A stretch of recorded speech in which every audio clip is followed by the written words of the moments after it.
Hey guys, இன்னைக்கு நாம அந்த சூனியக்கார கொரியன் டிராமாவோட செகண்ட் எபிசோடு தான் பார்க்க போறோம். போன எபிசோட் கடைசியில ராணிக்கு ரெட்டை குழந்தை பிறந்திருக்கும். அது மட்டும் இல்லாம அந்த ரெட்டை குழந்தையில அந்த பொன் குழந்தை மேல சாபத்தெல்லாம் இறக்கி மந்திரவாதியை வச்சு அந்த குழந்தைய கொள்ள வச்சிருப்பாங்க. இப்ப இந்த எபிசோட் ஸ்டார்டிங்ல ரொம்ப வருஷம் கழிச்சு காட்டுறாங்க. இந்த ஜோசன் நாட்டுல பெரிய பதவியில இருக்க அரசு அதிகாரியோட 2 பசங்களை காட்டுறாங்க. ஜோசன்னா அந்த காலத்து கொரியா, அப்போ உள்ள பேரு. இந்த 2 பசங்களுக்கும் குதிரை போட்டி ஓட்டிட்டு இருக்கு. ஆனா ஒரு பையன் நல்லா கிராண்டா இருக்கான், நல்ல நீட்டா சூப்பரா ட்ரெஸ் பண்ணிருக்கான். ஒரு பையன் சாதாரணமா தான் ட்ரெஸ் பண்ணிருக்கான். இந்த சாதாரணமா ட்ரெஸ் பண்ணிருக்கவன் பேரு ஜூன். இவன் தான் நம்ம சீரிஸோட ஹீரோ. இதுல வேற சுத்தி நின்னவங்க எல்லாம் அந்த போட்டிக்கு பந்தயம் கட்டுறாங்க. எல்லாருமே ஹீரோ பேர்ல தான் பந்தயம் கட்டுறாங்க. ஆனா ஒரே ஒருத்தன் மட்டும் ஹீரோ கூட பிறந்த அண்ணன் இருக்கான்ல, அவன் பேர்ல தான் பந்தயம் கட்டுறான். பந்தயம் எல்லாம் சூப்பரா ஓடிட்டு இருக்கு. ஹீரோ தான் முன்னாடி போயிட்டு இருக்கான். ஆனா ஒரு கட்டத்துல பார்த்தா ஹீரோவோட அண்ணன் ஒரு வெள்ளை கலர் துணியை தூக்கி சுத்துறான். ஒரு 2-3 ஆளுங்க மறைஞ்சு நிக்கிறாங்க. அவங்க நம்ம ஹீரோவோட மூஞ்சில மண்ணலி போட்டுறாங்க. ஹீரோ வந்து டபால்னு கீழே விழுந்துட்டான். அப்ப அந்த அண்ணன்காரன் பந்தயத்துல ஜெயிச்சிட்டான். ஜெயிச்சதுக்கு அப்புறம் ஹீரோ கிட்ட போய், உனக்கு எதுவும் பிரச்சனை இல்லையா, அடி எதுவும் பட்டுருச்சா, நீ மட்டும் கீழே விழாம இருந்திருந்தானே ஜெயிச்சிருப்ப அப்படின்னு சொல்ல. ஆனா ஹீரோக்கு கோவமே வரல. இல்ல உங்களுக்கு திறமை இருக்கு, நீங்க ஜெயிச்சிட்டீங்க, நான் தோக்க வேண்டிய விஷயத்துலதான் தோத்துருக்கேன், உங்களெல்லாம் என்னால ஜெயிக்கவே முடியாதுன்னு ரொம்ப அமைதியா தான் பேசுறாங்க. அதுக்கு அந்த அண்ணன்காரன் இருந்துட்டு, சரி பரவாயில்ல விடு, நான் ஜெயிச்சதை கொண்டாட போறேன், சரக்கடிக்க போறேன், நீ வரியா அப்படின்னு கூப்பிட. ஹீரோ எனக்கு வேலை இருக்கு, நீங்க போங்க அப்படின்னு சொல்லிட்டான். என்ன வேலைன்னு பார்த்தா, நம்ம ஹீரோ அண்ணன் பேர்ல ஒருத்தன் பெட்டு கட்டினான்ல, அவன் ஹீரோவோட ஃப்ரெண்டு. இவங்க 2 பேரும் ஏற்கனவே பிளான் பண்ணி இருந்திருக்காங்க. ஹீரோ ஏற்கனவே தோக்கணும்னு தான் நினைச்சிட்டு இருந்திருக்கான். ஆனா ஹீரோவோட அண்ணன் அதுக்கு முன்னால அவசரப்பட்டு அவன் ஒரு பிளானை போட்டிருக்கான். ஹீரோ எதுக்கோ ஒரு 500 நாணயங்கள் சேர்க்கணும் அப்படின்னு நினைச்சிட்டு இருக்கான். என்ன விஷயம்னு தெரியல.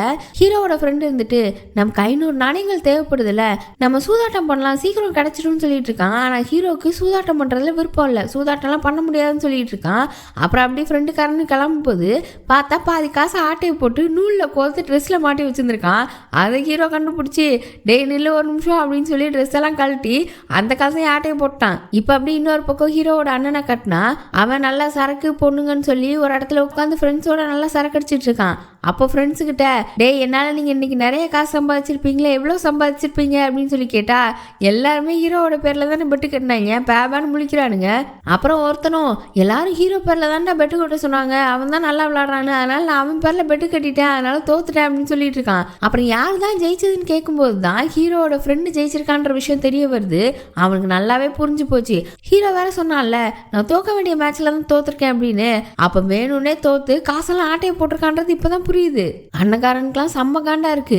இப்போ அப்படி இன்னொரு பக்கம் ஹீரோவை காமிச்சா, ஹீரோவும் ஹீரோவோட ஃப்ரெண்டும் பொண்ணுங்க மாதிரி ட்ரெஸ் பண்ணிட்டு யாருக்கும் தெரியாம அரண்மனையில வேலை பார்ப்பாங்கல்ல, அந்த பொண்ணுங்க தங்கி இருக்கிற இடத்துக்குள்ள நுழையிறாங்க. 2 பேருமே கையில ஒரு பெட்டி மாதிரி வச்சிருக்காங்க. அதுல நிறைய ட்ரிங்க்ஸ் எல்லாம் வச்சிருக்காங்க. அதாவது இந்த மருந்து மாதிரி. இந்த பொண்ணுங்களும் அவன் கிட்ட அழகாகணும், அதுக்காக என்ன பண்ணணும் அப்படின்ற மாதிரிலாம் கேட்டுட்டு இருக்காங்க. இவனும் ஒரு பொண்ணை பார்த்துட்டு, எல்லா விதத்துலயும் நீங்க அழகா தான் இருக்கீங்க, ஆனா ஏன் பசங்களை பிடிக்க மாட்டேங்குது, இன்னும் நீங்க கொஞ்சம் புசிட்டிக் ஆகணும், அப்போ இந்த ட்ரிங்கை குடிச்சிங்க அப்படின்னா புசிட்டிக் ஆயிடலாம், எல்லா பசங்களும் உங்க பின்னாடியே வருவாங்க அப்படின்னு சொல்லி ஏமாத்தி ஒரு பாட்டிலில் ஏதோ ஒன்று வச்சிருக்கான். அதை விற்க பார்க்குறான். அப்போ ஒரு பெரிய குண்டு பொம்பளை வேகமாக வந்து, இதெல்லாம் நம்பாதீங்க, இவன் எல்லாத்தையும் ஏமாத்துறான், இங்க பாரு நான் மெலிஞ்சிருவேன்னு சொல்லி எனக்கு ஒரு பானத்தை கொடுத்தான், ஆனா நான் மெலியவே இல்லை அப்படின்னு சொல்லிட்டு இருக்க. அதையும் டேக்கிள் பண்ணி அப்படி இப்படின்னு பேசி எல்லாருமே அந்த பானத்தை வாங்க வச்சுட்டான். அப்புறம் எல்லாருமே அதை குடிக்கிறாங்க. இப்போ அப்படியே அந்த வேலையெல்லாம் முடிச்சுட்டு ஃப்ரெண்டுக்காரன் ஓரமாக போய் சுச்சு போயிட்டு இருக்கான். அப்போ ஹீரோ கண்ணில் ஏதோ ஒரு கல் மாட்டுது. என்னடா பளபளன்னு இருக்கே அப்படின்னு சொல்லி எடுத்து பார்க்குறான். பார்த்தா ஃபர்ஸ்ட் எபிசோட்ல அந்த சூனியக்காரி ஏம்னா ஒரு பூதம் மாதிரி ஒரு கருப்பு உருவம் வரும்ல, ஒரு பொண்ணு நடக்க போறதான்னு சொல்லிட்டு இருந்தாலே, அந்த பொண்ணு உடம்புக்குள்ள கூட போச்சு. அதை தடுக்கிறதுக்காக நம்ம மந்திரவாதியோட ஆளு கவசம் மாதிரி கையில வச்சிருந்தாங்கல்ல, அது கூட உடஞ்சி விழுந்துச்சு. அதுல ஒரு பீஸு ரொம்ப வருஷம் கழிச்சு இங்கே கிடந்திருக்கு. அதுதான் இப்போ ஹீரோ கையில எடுத்திருக்கான். அப்போன்னு பார்த்து வீரர்கள்கிட்ட மாட்டிக்க சரின்னு அந்த கையோட எடுத்துட்டு ஓடுறான். ஓடும்போது அப்படியே லைட்டா சூனியக்காரி கிட்ட மாட்டிக்கிட்டான். அவ கூட தான் 2-3 பொண்ணுங்க அடியாளுக்கு இருப்பாங்களே, அதுங்க கத்தியை வச்சு வீசி அவனை அடிக்க ட்ரை பண்ணுதுங்க. ஆனா அப்படி இப்படின்னு தாஜா காட்டி அங்கேருந்து ஓடிட்டான். அப்புறம் அப்படி ராஜமாதாவையும் ராணியையும் கட்டுறாங்க. அவங்கள பார்க்கறதுக்காக இளவரசன் வந்திருக்கான். இளவரசன்னா யாருன்னு தெரியுதா, சூனியத்தினால ஒரு பையனும் பொண்ணும் பிறந்தாங்களே, அந்த பையன் தான் இவன். அவன் ராஜமாதா கிட்ட, எனக்கு என்னமோ லேசா நெஞ்சில் ஏதோ படப்படப்பா ஏதோ ஒரு மாதிரியே இருக்கு அப்படின்னு சொல்ல, ராஜமாதாவும், உனக்கு நாளைக்கு 17 வயசு ஆகுது, உன் பிறந்த நாள் எல்லாரும் சந்தோஷமா இருக்காங்க, நீ ஏன் இப்படி இருக்க அப்படின்னு கேட்குறாங்க. அந்த பொண்ணு சாபம் விட்டுச்சுல 17வது வயசுல இறந்து போவாங்கன்னு, அந்த 17வது வயசு தான் நாளைக்கு. ராஜமாதாவும் கூட இருக்கிற பணியாள் கிட்ட, என்ன ஆச்சு, ஏன் இவன் இப்படி இருக்கான்னு கேட்க, அவர் இருந்துட்டு ஒருவேளை நம்ம இளவரசருக்கு கல்யாண வயசு வந்துருச்சோ என்னமோ அப்படின்னு சொல்லிட்டு இருக்காரு. ராஜமாதாவும் அப்போ உனக்கு நல்ல பொண்ணா பாத்துடலாம் அப்படின்னு சொல்லி கிண்டல் பண்ணிட்டு இருக்க. ராணி இருந்துட்டு என்னாச்சு நீ நைட்டு சரியா தூங்கலன்னு கேள்விப்பட்டேன் அப்படின்னு சொல்லி கேட்கும்போது, ஆமா எனக்கு இப்ப ஏதோ ஒரு மோசமான கனவு வந்துட்டு இருக்கு, அந்த கனவுல ஒரு பொண்ணு வந்து அழுதுட்டே இருக்கா அப்படிலாம் சொல்றான். ராணிக்கும் ராஜமாதாவுக்கும் ஒரு மாதிரி இருக்கு, திரு திருன்னு முழிக்கிறாங்க. சரி ஒன்னும் பிரச்சனை இல்ல, சரியாயிரும், உனக்கு பாடசாலைக்கு போக நேரம் ஆகுதுல, நீ போ அப்படின்னு சொல்லி அனுப்பி வச்சிடுறாங்க. ராணிக்கும் அந்த பொண்ணு சாப விட்டாலே அதை நினைச்சு கொஞ்சம் பயமா தான் இருக்கு. அந்த சூனியக்காரியை கூப்பிட்டு எல்லாம் சரியா தான் போயிட்டு இருக்கா, நாளைக்கு இளவரசருக்கு 17வது பிறந்த நாள், எதுவும் பிரச்சனை இல்லையே, இளவரசருக்கு வேற ஏதோ ஒரு பொண்ணெல்லாம் கலங்குல வர்றாலாம், ஒருவேளை அது இளவரசியா இருக்குமோன்னு கேட்கும்போது இந்த சூனியக்காரி ஒரு விஷயம் சொல்றா. இந்த இளவரசியும் இந்த சூனியக்காரியும் ஏதோ ஒரு மந்திரத்தால ஒன்னா கட்டப்பட்டிருக்காங்களாம். இவன் உயிரோட இருந்தானா இளவரசி செத்துருவாளாம், இளவரசி செத்தானா இவன் நல்லா இருப்பாளாம். அப்ப நான் நல்லா தானே இப்ப இருக்கிறேன், அப்ப இளவரசி கண்டிப்பா செத்துருப்பா அப்படின்னு சொல்றா. ரொம்ப வருத்தப்படாதீங்க, எல்லாமே 17 வருஷத்துக்கு முன்னாடியே முடிஞ்சிருச்சு அப்படின்னு சொல்லிட்டு வெளியில வரும்போது அப்ப இந்த சூரியக்காரியும் லைட்டா யோசிக்குது என்னவா இருக்கும் அப்படின்னு. இப்ப அப்படி இங்க கட் பண்ணி சந்தையில கட்டுறாங்க. ஹீரோவோட அண்ணன் தான் நல்லா சரக்கு அடிச்சுட்டு தள்ளாடிட்டு பொண்ணுங்க கூட சுத்திட்டு அலையறான். அப்ப அங்க அரண்மனை காவலர்கள் ஏதோ ஒரு டெட் பாடியை தூக்கிட்டு போறாங்க. என்னன்னு பார்த்தா ஹார்ட்டை துண்டா தனியா எடுத்திருக்காங்க. அப்போ ஒரு பொண்ணு ஹீரோ அண்ணன் கிட்ட இது அந்த காட்டுல இருந்து தான் வருது, அங்க போனவங்க எல்லாம் உயிரோட வர்றதே இல்ல, அது ரொம்ப ஆபத்தான இடம், அங்க தூரமா ஒரு பட்டம் பறக்குது, அது கூட இந்த இறந்தவங்களோட ட்ரெஸ்ல பண்ண பட்டமா தான் இருக்கும் அப்படி இப்படின்னு பேசிட்டு இருக்க. கரெக்டா நேரம் ஹீரோவும் ஹீரோ ஃப்ரெண்டும் அங்க பேசிட்டு நடந்து வந்துட்டு இருக்காங்க. அப்ப ஹீரோவோட ஃப்ரெண்டும் அந்த டெட் பாடி எல்லாம் பார்த்து பயங்கரமா பயப்படுறான். அப்ப அண்ணங்காரன் வந்து ஹீரோ கிட்ட நான் ஒரு விஷயம் கேள்விப்பட்டேன், நீ காசுக்காக என்ன வேணாலும் பண்ணுவியாமே, உனக்கு காசு தேவைப்படுதா, அண்ணன் நான் இருக்கேன், நான் உனக்கு உதவி பண்றேன், அங்க தூரமா ஒரு பட்டம் தெரியுது பாரு, அதை போய் எடுத்துட்டு வா, உனக்கு நான் 100 நாணயம் தரேன் அப்படின்னு சொல்றான். எல்லாருக்குமே தெரியும் அது ரொம்ப ஆபத்தானதுன்னு. ஹீரோ வேணாம் அப்படின்னு சொல்லிட்டு கிளம்பலான்னு பார்த்தா கடைசியில 500 நாணயம்னு சொல்லிட்டான். 500 நாணயம்னவே ஹீரோ கொஞ்சம் யோசிக்கிறான். ஏன்னா ஹீரோக்கு இப்போ 500 நாணயங்கள் தேவைப்படுது, ஆனா எதுக்குன்னு தெரியல. 500 நாணயம்னு ஹீரோவாலேயே அது வேணான்னு சொல்ல முடியல. சரின்னு சொல்லிட்டான். சரி நான் போறேன், எடுத்துட்டு வந்தா காசை கொடுத்துருவீங்களான்னு கேட்க, கவலைப்படாத, இவ்வளோ பேர் பார்த்துட்டு இருக்காங்க, இத்தனை பேர் விட்னஸா இருக்காங்க, நான் கொடுத்துருவேன், நான் உன் அண்ணன் அப்படின்னு சொல்றான். ஆனால் ஹீரோ போனது ஃப்ரெண்ட்ஸ் கிட்ட அவன் எப்படியும் திரும்ப வரமாட்டான், திரும்பி வந்தால் தானே காசு கொடுக்கலாம் அப்படின்னு சொல்லிட்டு இருக்கான். இப்போ ஹீரோவும் விறுவிறுன்னு அந்த காட்டை நோக்கி போகிறான். ஹீரோ ஃப்ரெண்டு தடுத்து பார்க்குறான், டே வேணாண்டா வேணாண்டான்னு. ஆனால் 500 நாணயம் அவ்வளோ சீக்கிரமாக கிடைக்காது, அதுக்கு நம்ம எத்தனை மருந்து பாட்டில் விற்கணும் அப்படின்னு சொல்கிறான். இந்த ஒரு பானம் வித்துட்டு இருந்தான்ல அதை பற்றி தான் சொல்லிட்டு இருக்கான். இவங்க 2 பேரும் அதை தான் விற்பாங்க போல. இப்போ எப்படி காட்டுக்கிட்டே போயிட்டான். ஹீரோ ஃப்ரெண்டு தடுத்து பார்க்குறான், முடியலன்னு கூடவே போயிட்டான். 2 பேருமே உள்ளே போயிட்டு இருக்கானுங்க. காடு ரொம்ப அடர்ந்து போயிருக்கு. ஹீரோ ஃப்ரெண்டுக்கெல்லாம் செம்ம பயமா இருக்கு. இதுல வர அங்கங்க மந்திர சீட்லாம் ஒட்டி வச்சிருக்காங்க. ஹீரோ ஃப்ரெண்டும் டேய் உனக்கு ஒன்று தெரியுமாடா, இங்க ஒரு பேய் வாழுதான், அதுவும் ரொம்ப அழகா இருக்குமா, அது இங்க உள்ள வரவங்களோட இதயத்தை எடுத்து தின்றுமா அப்படின்னு சொல்றான். எதுக்காக இந்த கதை பரவி இருக்கு அப்படின்னா, ஒரு டெட் பாடியை கொண்டு வந்தாங்கல்ல காவலர்கள், அந்த பாடியில இதயம் மட்டும் இருக்காது, அப்படி பிச்சு எடுத்திருப்பாங்க. அந்த கதையை கேட்டுமே பேயெல்லாம் ஒன்று இல்லவே இல்லைன்னு ஹீரோ சொல்லிட்டு போயிட்டு இருக்கான். அப்ப அப்படி போகும்போது அப்படி பயங்கரமான சத்தம்லாம் கேட்குது. ஏதோ ஒரு மிருகத்தோட எலும்புலாம் கிடக்குது. சைட்ல புதருக்குள்ள வேற பார்த்தா ஏதோ நரியோ ஏதோ ஓனாயோ 4 நிக்குது, கண்ணு மட்டும் தெரியுது. ஆனா இவங்க கவனிக்கல. போற வழியில பயத்துல ஹீரோ ஃப்ரெண்டு வேற ஒரு பள்ளத்துல விழுந்துற பார்த்தான். டக்குனு ஹீரோ பிடிச்சிட்டான். அந்த பள்ளத்துக்குள்ள பார்த்தா ஏகப்பட்ட பாம்பு சுத்துது. எப்படியோ நல்ல வேலை ஹீரோ காப்பாத்திட்டான். அப்படியே திரும்ப நடந்து போயிட்டு இருந்தா மறுபடியும் ஹீரோ ஃப்ரெண்டு ஏதோ ட்ராப்ல மாட்டிக்கிட்டான். அப்படியே தலைகீழ தொங்கிட்டு இருக்கான். ஹீரோ தான் எப்படியோ காப்பாத்தி மறுபடியும் 2 பேரும் உள்ள போயிட்டு இருக்கானுங்க. திரும்பவும் ஏதோ பயங்கரமா சத்தம் கேக்குது. பார்த்தா சைட்ல ஒரு புலி போகுது.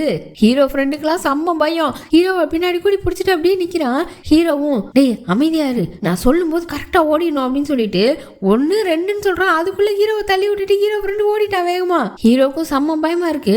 ஒரு கத்தியை வச்சுட்டு அப்படியே நிக்கிறான். புலி வேற அவனை சுத்தி தான் வட்டம் போட்டுட்டு இருக்கு. அப்புறம் அவன் புலிய கண்ணால பார்த்ததுதான் அங்க இருந்து விறுவிறுன்னு ஓட ஆரம்பிச்சிட்டான். புலியும் வேற துரத்திட்டே வருது. ஓடுறான் ஓடிட்டே இருக்கான். புலி வேற துரத்திட்டே வருது. அப்புறம் ஒரு மரத்துக்கு பின்னாடி ஒளிஞ்சிட்டு அப்பா புலி போயிருச்சு அப்படின்னு மெதுவா நடந்தா புலி முன்னாடி வந்து நிக்குது. அவன் அப்படியே பயத்துல நடுங்கிட்டு தான் இருக்கான். கத்தியை வச்சுட்டு நிக்கிறான். அந்த புலியை கொண்டுலாம் நினைக்கிறான் போல. எனக்கு அந்த காசு கண்டிப்பா வேணும் அப்படின்னு வேற சொல்லிட்டு இருக்கான். அந்த புலி இருந்துட்டு இந்த காந்தார படத்துல ஒரு பச்சை குழந்தைய ஒரு புலி சுத்துமே, அதே மாதிரி இவனை ஒரு சுத்திட்டு அப்படியே போற மாதிரி போகுது. அப்பா தப்பிச்சிட்டோன்னு நினைச்சிட்டு இருக்கான். அப்ப பார்த்து வேகமா அப்படியே ஓடி வந்து அவன் மேல பாய வருது. இவன் டமால்னு கீழே விழுந்துட்டான். முடிச்சிட்டான் பயந்து போய்.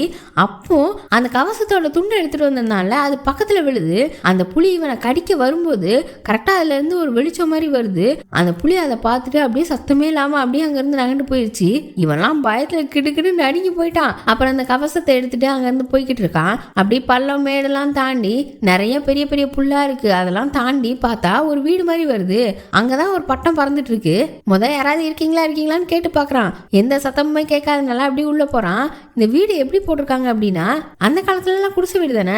அந்த வீடு ஒரு பள்ளத்துக்குள்ளதான் இருக்கு. ஒரு 7 அடி பெரிய பள்ளம், அதுக்குள்ளதான் அந்த வீடே இருக்கு. அது மட்டும் இல்லாம அந்த வீட்டை சுத்தி நிறைய மந்திர சீட்டு எழுதி கட்டி வச்சிருக்காங்க. இவனும் அந்த பட்டத்தை பாக்குறான். அது ஒரு மரத்துல கட்டி இருக்கு. வேக வேகமா அந்த மரத்துல ஏறி அந்த பட்டத்தை எடுக்கலாம்னு சொல்லி அந்த கயிறை அறுத்துட்டு இருக்கான்.